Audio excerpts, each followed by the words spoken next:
Hey class, it's Professor Nick Sensky at UNC Charlotte. And in this video for Comp Methods, I'm going to be talking about how to create 2D diagrams from your Grasshopper scripts. And the purpose of these diagrams is to basically explain to other people how your script works, and to do this in a way that's visual and graphical, as opposed to trying to show someone some code or even just taking screenshots of what's going on in your program. It's actually about diagramming the formal process in your programming in sort of like a 2D fashion. Okay, so the tools you're going to need for this, you're going to need Grasshopper and Rhino, obviously, but the other thing you need is Adobe Illustrator.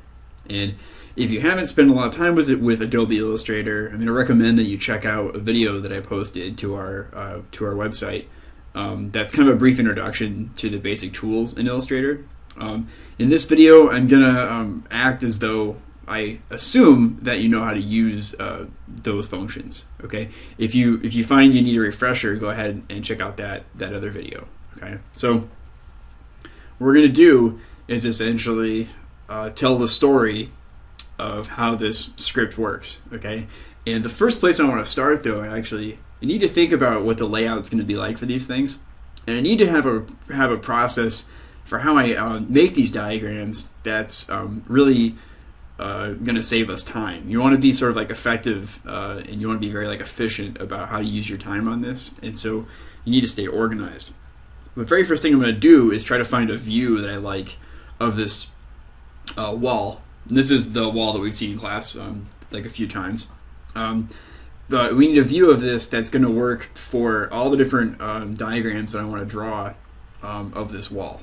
Okay, and because we're going to keep changing the different parts of this that we show, and they need to have the same orientation, the same proportions. They need to essentially layer on top of each other. That's going to make it possible to follow the diagrams from step to step. So to make a camera in Rhino, I usually do four views, and I go to the perspective view, and I get the view fairly close to what I want. And then I'm in that viewport. That's the one that's actually got focus right now. I have picked it. Okay, go into view, and you want to go to set camera and say show camera. And what that does is that now in the other viewports I have access to the perspective camera, and I can manipulate it. Okay, so I can rotate it, and then get the framing of this exactly the way I want to, and the viewpoint exactly where I want it to be. So I can move the view up and down. I can move my viewpoint up and down and move it closer. Okay. The other thing you can do is if you go to the options panel, which is F3. If you are in that camera, if you're in the viewport, you can manipulate the lens length, and I can do something like make it a bit more compressed,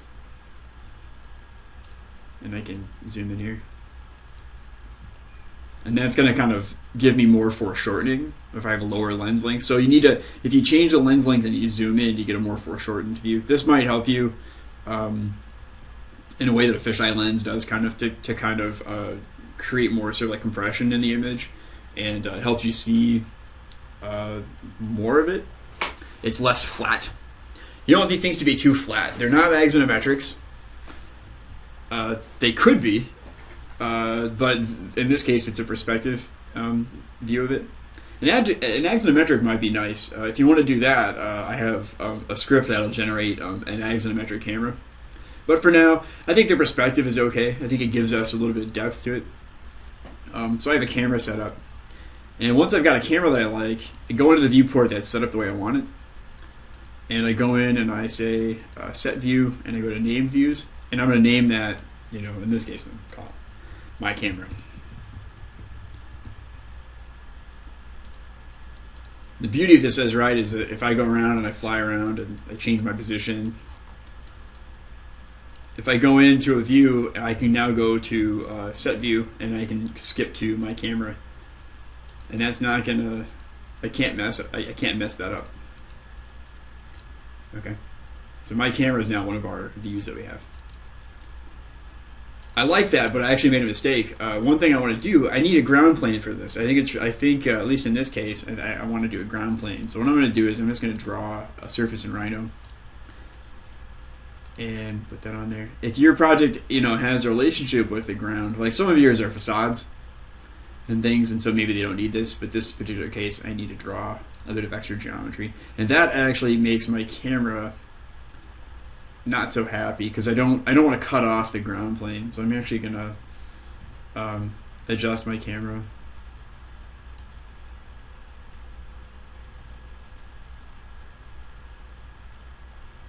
So that's going to be my new camera, and now I've adjusted it, but I haven't really changed my camera. What I need to do that, if I want to update it, is go back to Set View, Name Views, click on my camera, and click Save. And that will update the camera. Okay, so that's how that piece works. Okay. Now, let's work on. So I framed my camera based upon the final output of the script. Okay, and that's important because we don't want to exceed that. We don't want to find out later on we've been doing this all along, and then part of it gets cut off. The camera is important because it's going to keep our view consistent when we output from it. Let me go ahead and turn on layers. So you can right click the layer thing and that'll pop it up, or you can type in layers. Ooh, wrong button there. Layer. Okay. Excuse me. I'm going to go ahead and delete the other layers because I don't have anything on them right now. But I'm going to use my layers here also to kind of keep things straight for myself. Okay. So the first thing that happens in this script is that I'm generating, two series of points in space. I have these two curves. You might skip this step. You might just say that it starts with curves, or you might want to talk about how the curves are generated. In this case, I do because the base curve in my script is generated by this graph mapper. It's parametric. And theoretically, I could change the top curve. So the story actually begins with the points. Okay? The math that I input into the points. And so I want to talk about those points. What I'm going to do is that I've got everything else kind of hidden. And the things that I want to bake, I'm going to choose them and select them and right click. And actually, no, I want to make a layer really quick here. I'm going to choose these, right click, and then bake them. Double click. Yeah. Sorry. When you double click a layer, it makes it current. Okay. Third time, I'm going to bake these, and when you bake it, the geometry is in the scene. I'm going to turn these off so you can see that it made the points. And I have this plane that I already made. So to get these out of the program, we're going to do a command called make2d. And it's make 2d, and then it says select objects. I'm going to select all. Control A selects everything. Press return, and then it's going to say drawing layout. I'm going to do the current view. I want this view to be what gets turned into 2D lines, and it's going to process them. And this is going to be a little odd if you're not used to it, but it did make the lines. If you go to the top viewport, these are the lines in space. So it just projects them to the top. I'm actually going to make some adjustments to my viewport here, so it's easier to for you to see. You probably have more room on your computer than I do. But okay, so I'm going to make my top view in the bottom of my screen, and make my other one my camera. Okay. And then the proportions of that are a little weird because I've changed the size of the viewport, but that's okay. It's still the same thing. What I'm going to do right now, though, is I know that these are the bounds of my thing. Like when I do a make 2D, in the top viewport, this is essentially what gets drawn. So I'm actually going to go ahead and save my top view as a new camera. And this is going to keep things organized because then whenever I make 2D, I'm going to be able to go back and I'm going to get the exact same proportions in the viewport as I do now each time I output it. And I'll show you what that means in a second here. So make 2D, and then I go to top view, and notice when you make 2D, you go to top view, these are selected. It's important not to deselect them, because what we're going to do is we're going to say export selected. Okay. If you happen to deselect them accidentally, rather than trying to pick them to get them selected again, I would just undo the command and then do it again. Okay. So just don't click anywhere else. Keep them selected. When you're in that top view, go to export selected. And what we're going to do is export them as a CAD file. I'm going to export them as a DWG file. And I'm just going to call this part 1. And that's the first layer, right? So it's going to say export scheme. I'm going to say default and say OK. Okay, it landed. And then if I go into Illustrator, I'm going to open them up. And Illustrator will open up CAD files just fine. And we're just going to say scale to artboard. We'll always open our files the same way. Zoom out. I'm going to hold down Alt so I can zoom out. Now you might be saying, "Oh, where are my points at?" Well, the points come in kind of strange. If you go and you open up your layer here and click on this, and that'll select everything. They're there. You can see the points actually get selected. The problem is that their weight is 0, so you need to give them some kind of weight. Okay, and then they're going to show up as points.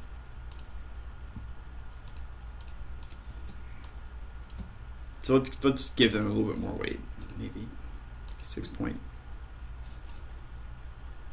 Part of it too might be that they don't have a fill. Yeah. Let's take a look at these again. Maybe they need to get bigger. There we go. There's a 10. Okay. So your mileage may vary. Another thing to think about is what to do with this object here. It came in. Doesn't have any. It's just the outline of the ground plane. If you select all those lines, and you can hold Shift to select them all or sweep them or whatever, and you want to get all of them, go into your commands here, and you want to do live paint bucket. And I'm going to go ahead and I'm going to open up a swatch library that's default basic RGB. Kind of give it a second here. There we go. And I'm going to choose a gray for the ground. If you have so this is my fill and my stroke. I'm going to fill that. And I'm actually going to turn off the stroke. I don't want the ground to have a line. Okay, swap my layers here. There we go. So I just did a live paint on this, and that is just kind of a paint by numbers. Kind of lets you flood it with color. And then let's go ahead. I'm going to group these together, just so they're easier to pick. And then I'm going to double click the layer and rename it to step 1. And then let's go ahead and save our file. And just call this my diagrams.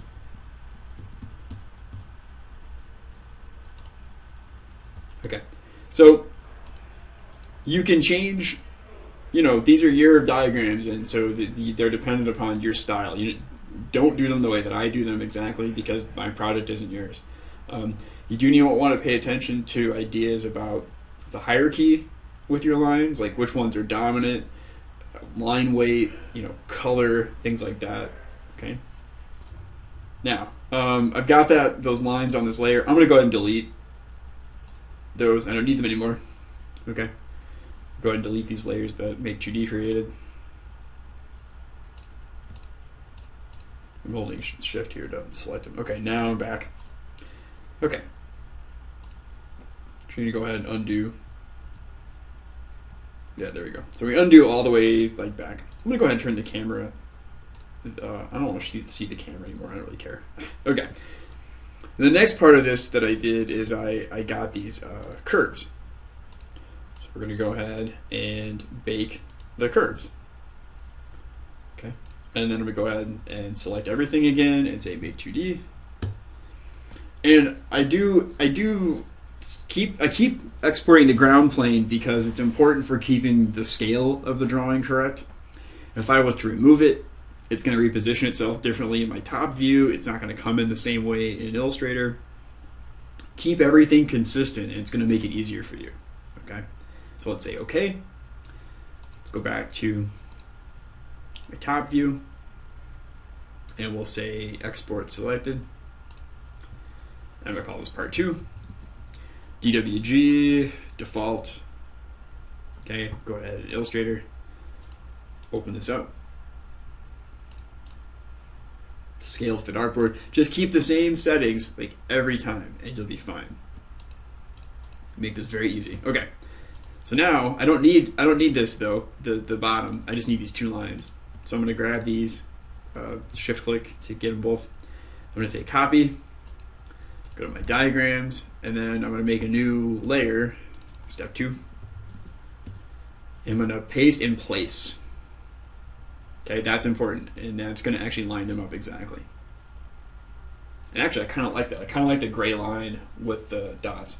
When you're composing your PDF, think about whether you want to, turn multiple layers on. Like, let us see that there are multiple, from one step to another, maybe. So maybe the previous step is like a lighter gray, and the new step is like black. Okay. Or maybe the new step shows up and they are, red or something, and that's too light. Might need to go into the line weight here and adjust it. Okay. Pay attention to the ordering of these, like maybe the dots still need to be on top. That's cleaner. I like that. Okay. Let's go back to Rhino. And don't forget to delete, or don't forget to undo all that so that you can get your space back to normal. Let's go ahead and unhide the loft. And this one's a little bit different, right? We're gonna go ahead and make 2D with this. I'm gonna bake it. And I'm gonna go ahead and say make 2D. Select everything. Okay. Go to top view. Export selected. There we go. Part 3. Okay, if you go too fast, you make mistakes. Go ahead and open this up. Part 3. Scale artboard. Again, preserving all of my setups. Okay.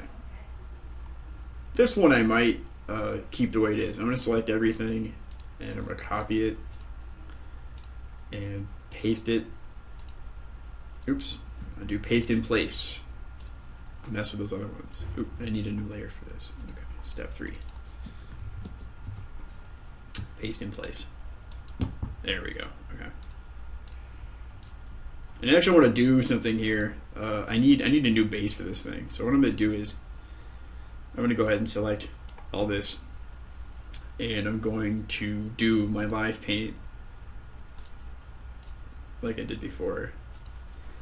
And that's just going to give me this edge. And you'll see in a minute why I do that, but because I want the form to be in front of that.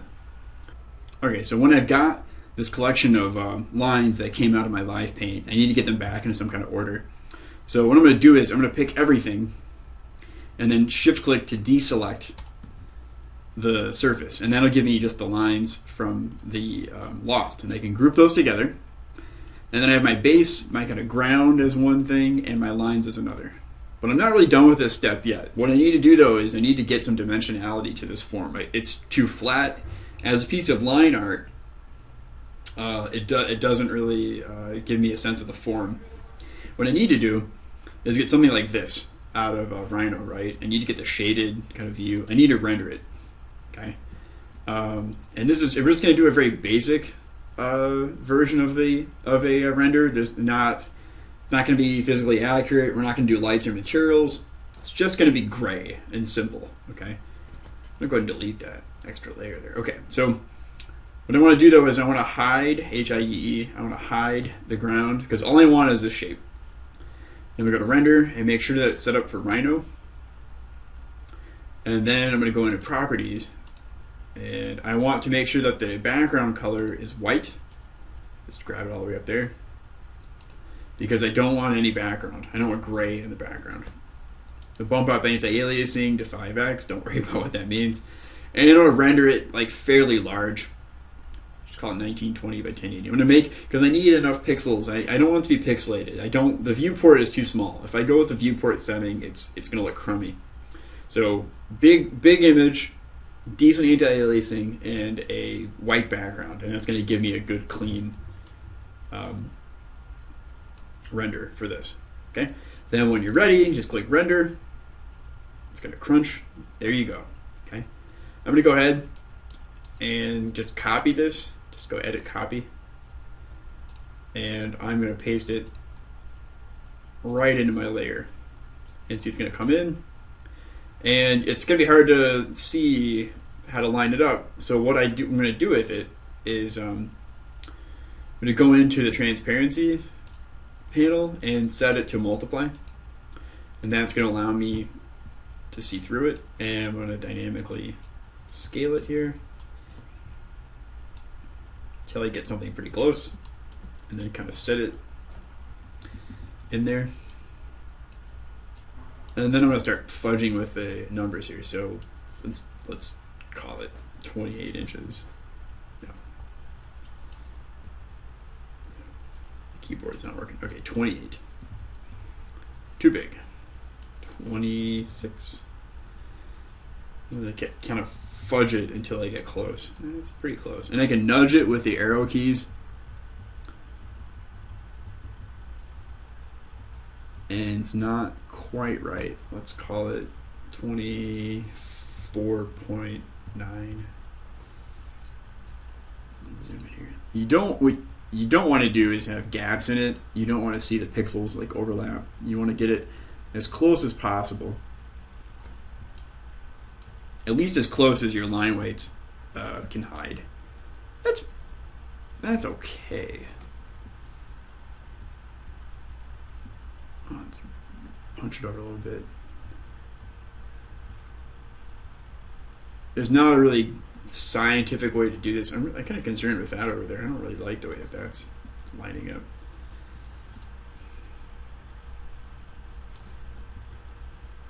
Okay.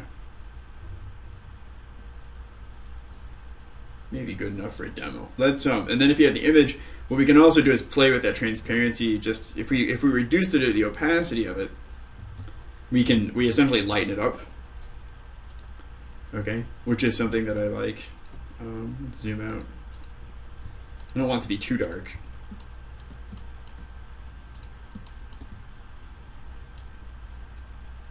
Yeah.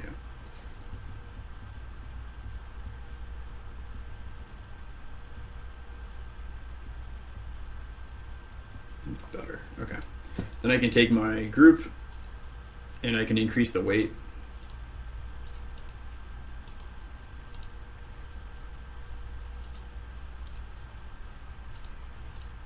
You want to use your weights consistently. Okay. If my weight for a primary object, is always 3 pixels, is 3 pixels, it's always 3 pixels. Okay, so I might need to go back, and make sure that these are 3 pixels. Don't be inconsistent. Okay, just like Studio. Go ahead and save that. Take a step back and see what we've done here. Oh, it's going to take a bit to save. Just wait for that.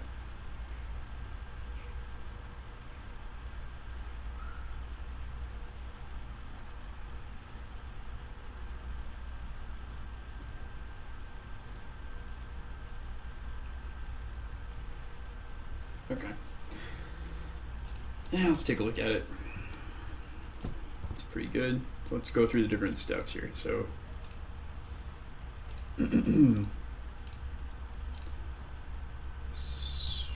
step 1.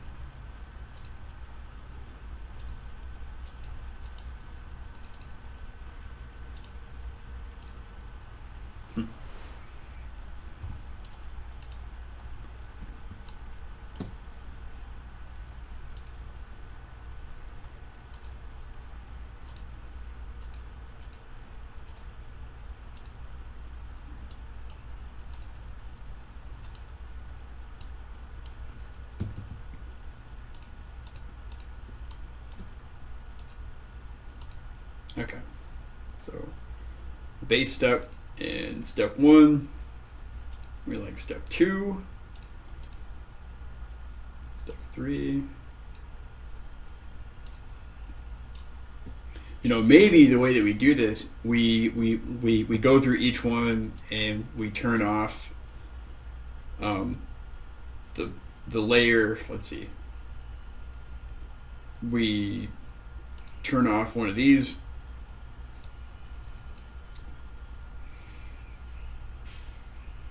Well, let's take a look at what we've got here. So we have the base kind of layer that starts off with the points, to which we add, you know, the lines that it draws. Then we go through and we have, you know, this layer. So the relationship's clear between them. Points to curves, and then curves to a loft. If the loft is kind of bothering us, you know, we could go into that group and maybe turn off the lines on the top and on the bottom, so that this stuff shows up a little bit better, so it's a little bit clearer. And that might be useful. Just clean it up a bit. But I kind of like that though. So those steps are looking pretty good. We got that rendering in there. Okay. You know, again, if that's a little bit too light for you, go ahead. We can change the transparency, something a little bit darker. But that's pretty good. I like that. You might not need that base plane at all, actually, in this iteration. We might need it later, though. Okay, so that's looking pretty good. Then you go into the script, and the next step. Let's go ahead and undo some of this too. There you go. The next step are these contours. Let's go ahead and bake these.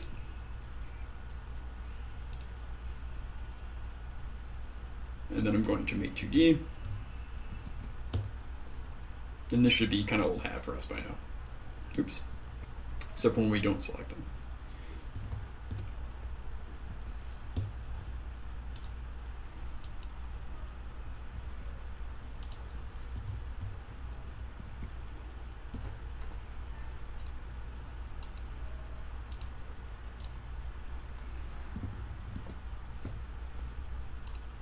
Okay, part 4.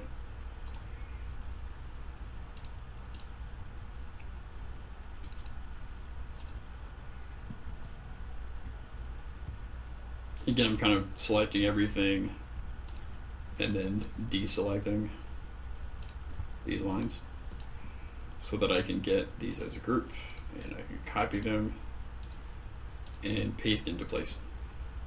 Fantastic. You can also use the dropper so that you can match styles with each other. Oop, I need a step 4. And pay attention to draw order with these so that you don't get things overlapping you don't want. Yeah, that looks pretty good. Let's go to the next one here. And do some of these. The next one kind of poses a challenge for us because it's actually, in my case, I'm talking about these horizontal frames, right, that our blocks go on. And they're really hard to show. Like, this is pretty dense. You're not really getting the idea of the planes. So how do you show that? And, you know, you might say, do I show it? Maybe it's too computational. But in this case, I want to use it as an example, okay? These don't bake. Like if I bake these, they don't show up. So if I want to illustrate them, I need to think of a way to show that. So what I'm going to do is at 0, 0, 0, I'm going to draw a box. I'm going to do this the rectangle component, maybe with the rectangle command, and I'm going to draw kind of a line so that it has a grain. And that's my little representation of a plane. And I'm going to center it on 0, 0, 0. Okay. Then I'm going to go in here and I'm going to do a curve component. And I'm going to reference multiple curves. So now they're in my system. And I'm going to do an orient component. And what I want to do is I'm going to distribute it to the geometry on the wall. So my geometry is my curve. The orientation is actually just the XY plane because I drew it on 0, 0, 0. And the frames are where it's going to be oriented to. And that actually gives us frames. I went ahead and I have that. But now we have another problem. If I look at my camera, it's too dense. So what I'm going to do is I'm going to fudge this a bit and I'm going to reduce the number of frames so that it's manageable, so it can be read. Okay.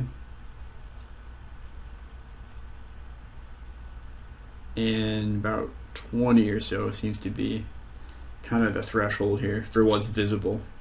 So let's just go ahead and do that then.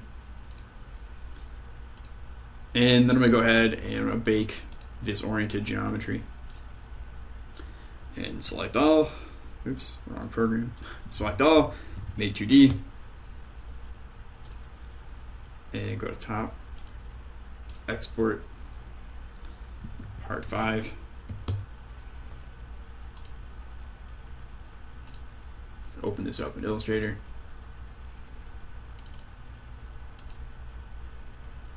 It's pretty cool though. Wow, I like that actually. That's pretty diagrammatic. Yeah, I can just delete these two. Okay, select all, group, and new layer. Step 5. Let's paste it in place. And just so we don't get too confused about what we're doing. And then I'm going to go ahead and give them all a weight. I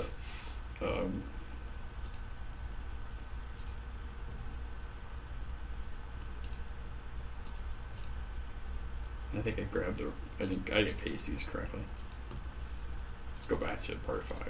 Okay, copy.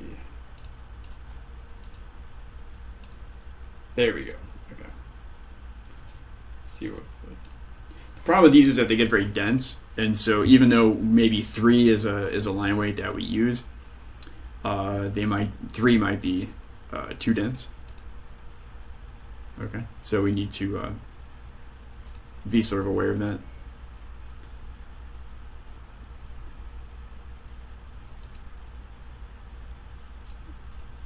Go ahead and turn these off here. And maybe these are at 1 point and they're red.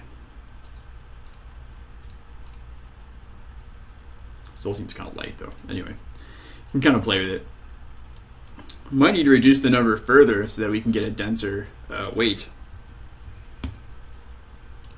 Okay, that might also be a possibility. It's important, I should note this, that you want to do rounded caps for some of these. I think sometimes points don't show up without a rounded cap. That's a bug I noticed. Let's take a look at these. That looks pretty good. Okay, so there's that layer. And let's go for the next one here. And see, this is something I made just for the script. It's actually not even part of my original script. But sometimes that's what you need to do in order to tell your story. Okay, so once I have the frames, I have my boxes. And I kind of need to fudge this again because it doesn't tell a story. There, now I got my boxes. And I'm going to bake these. These might take a little while because there's a lot of geometry. Oh, but they don't. How about that? Let's say make 2D. It's going to process for a second. This might take a while. Okay, go into my top. I'm going to say export selected, part 6. Okay. And to save time, Okay, so what I'm going to do is I'm going to render this. So I'm going to go back and I'm going to hide this, and I'm going to render the view.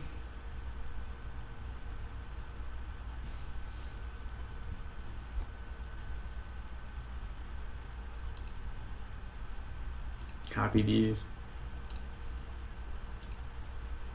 paste, and you know, if you know exactly, if you have the same size image, then you can get them to line up exactly. So what we want is an image that is at, you know, 12.1764 by 16, 43.86, 24.67. Like if you can apply those exact same dimensions to this image, it's gonna be in the exact same location. So 24.676.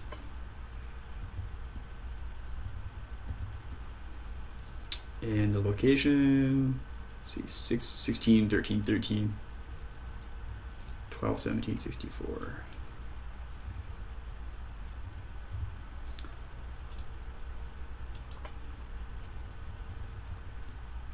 And let's take a look at this. So if I go in and I change my transparency to multiply,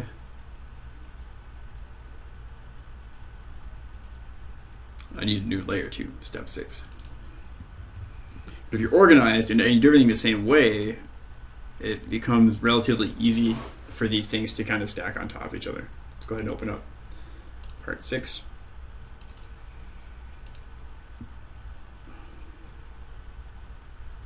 You might notice some problems with Make 2D if you have geometry that's embedded inside of something else. So you might need to take care of that in the program.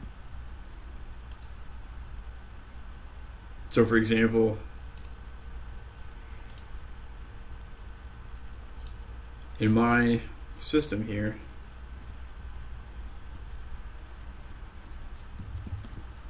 yeah, so it's actually sitting, I need to actually lower it slightly. Hopefully that won't mess with my other stuff too much. But that's a bug. Like that's something you want to kind of fix. Okay. So, yeah. Let's go ahead and bake this again. Make 2D.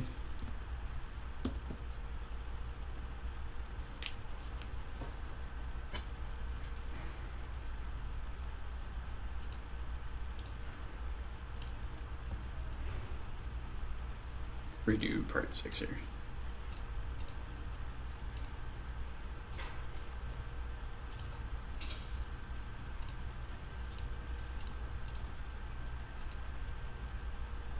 Ah, see, it's better.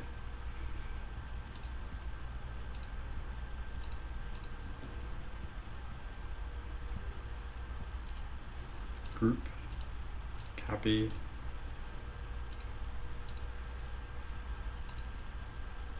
paste in place. I need new, layer 6. Paste in place.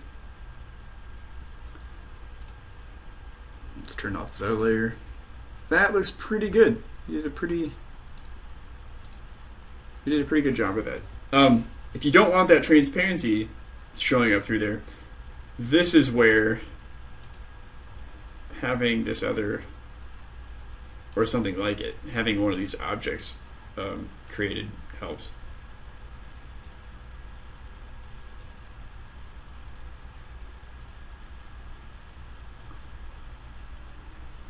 Or, actually, it doesn't work too well. Let's go ahead and go back to this layer here.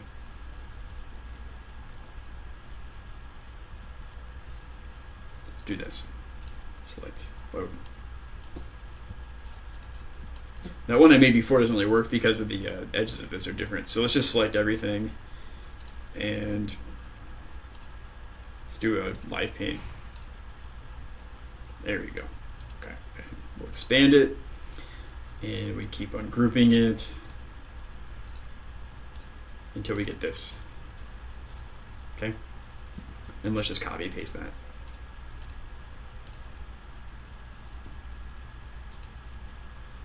Oops, paste in place.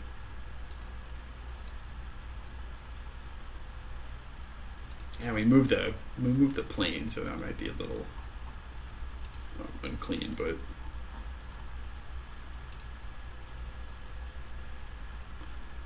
okay. Let's take a look at that image again. It's pretty close. It's going to be a little weird because we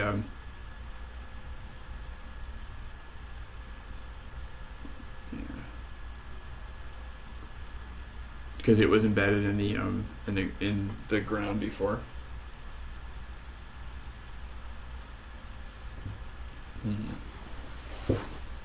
Let's see here. Go ahead and adjust the weight of this.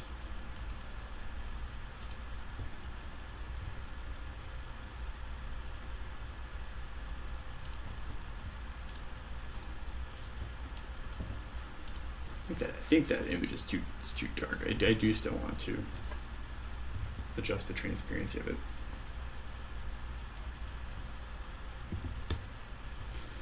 But there you get the outline of the lines on the wall. Something is up with that image though. I don't. Oh, I have another layer turned on. That's why. Oh, that's much better. Okay. Visual bugs here. Yes, that's much clearer. Okay, that helps. Okay. Yep. Okay, so that's what you want to do. Just I made a mistake here. I had this other layer turned on, and it was kind of confusing it. It's a little sloppy though because I didn't move that. I didn't move the ground plane until later, so they're not going to line up exactly. If that happens, you need to go back and fix it, basically. Okay, so there's that layer.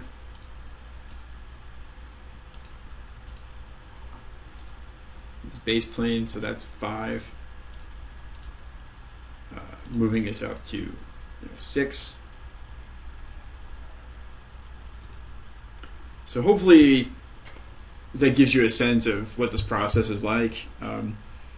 Again, taking the objects out of Grasshopper by baking them, doing make 2D, exporting them to CAD, importing them to Illustrator, and then adjusting the line weights on them. I'll show you some examples in the lecture of some different line weight styles that you might find useful. But this should give you just kind of a general idea of how this process works. Another thing about make 2D is, if you notice, it doesn't always do a very good job of rendering all the lines. It's kind of a quality issue. So if you see things like that, you might want to go in yourself and draw them in. Sometimes by tracing the image, so put the image back under it and redraw. If there's any overlap in the file, sometimes Rhino can't find where the lines should be, and it can't create the make 2D lines. Okay, when that happens, it's up to you to redraw them or to erase them if they don't look very good. Okay, so you don't just stop with what the program gives you. You have to go through and really do some editing and really apply some craft to it. Okay, but just want to give you a general idea of what this diagramming process can look like in Rhino, and how we can use this to clearly communicate our design ideas, especially to people who aren't maybe versed in computation or parametrics.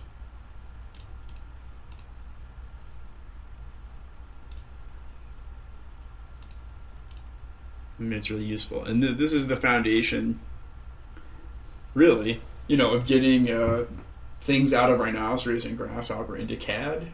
Make 2D can be very useful for that. So anyway, I hope this was informative. If you have any questions, let me know.